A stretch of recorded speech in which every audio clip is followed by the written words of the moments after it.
Welcome to another edition of Truth Talks Radio.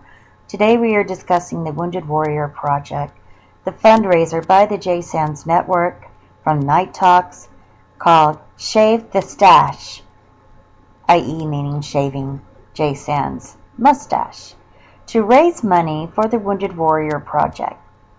The Wounded Warrior Project is a vetted organization that helps our men and women that have fought in various places around the world and even the states, stateside defense, that need an extra bit of help, be it the caregivers or additional therapies that are not granted by the VA.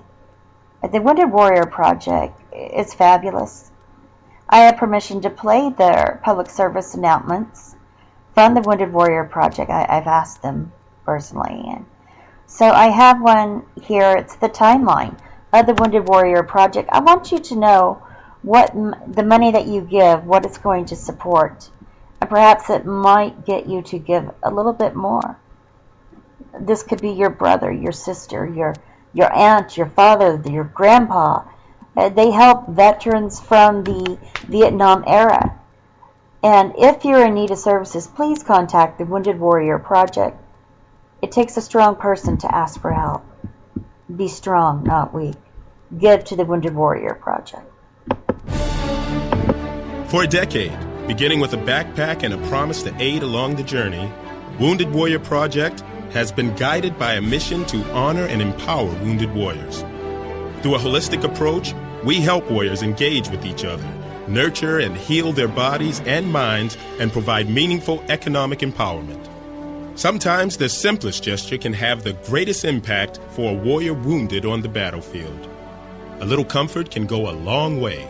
As a wounded warrior who received the Wounded Warrior Project backpack, to be able to give back to those folks that are transitioning now is very important for me. To foster the bonds between fellow service members, we have always looked for innovative ways to encourage a warrior along the path to recovery. I have something I can do, get that wind in my face and get back to what I was. It says a lot about what cycling can do. That same innovative spirit has been put into practice in Washington, D.C. with enacted legislation that works to give injured servicemen and women and their families the resources they need to become financially secure.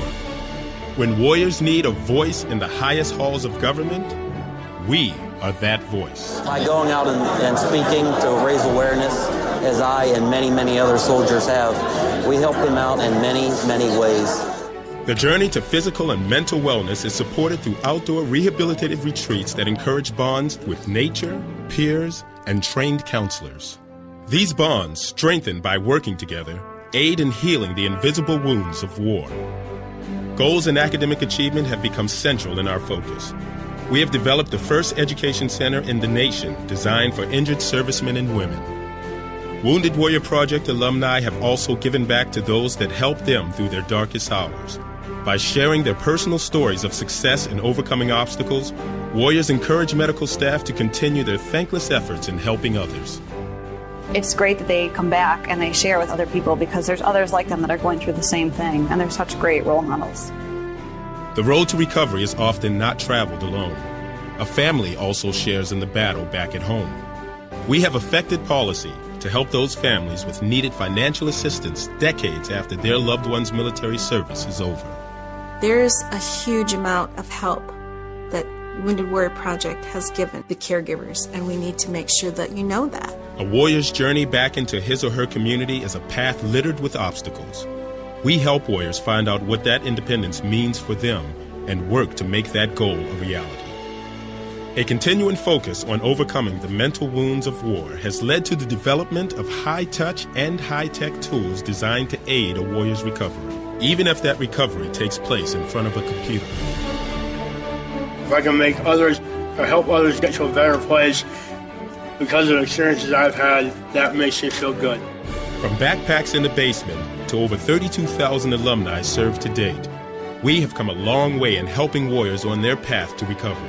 Still, the mission is by no means finished. We will continue to extend our reach, serve more warriors, adapt to their changing needs, and honor our commitment to helping aid in the transition back to civilian life.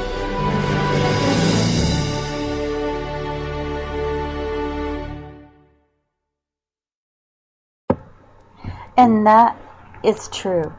We have come a long way, but they can go so much further if you choose. You make that decision to give a little bit or a lot more to the Wounded Warrior Project. How many lives can be touched? How many families that their whole perspective will change because you chose to give? I encourage you to give to the Wounded Warrior Project. The J. Sands Shave the Stash page is on the Wounded Warrior Project. Please see the description in my show, or in the show on J. Sands Night Talk Radio. Night Talks. Ernie Abbott. So many people are bonding together to create a better life for those that are involved with the Wounded Warrior Project. It can be better if you give. Perhaps you can give of your time at your local Wounded Warrior Project, but at this point, they are needing additional monies to continue these worthwhile projects that change the lives of our men and women in the armed forces. So once again, I thank you for your contribution. I thank you.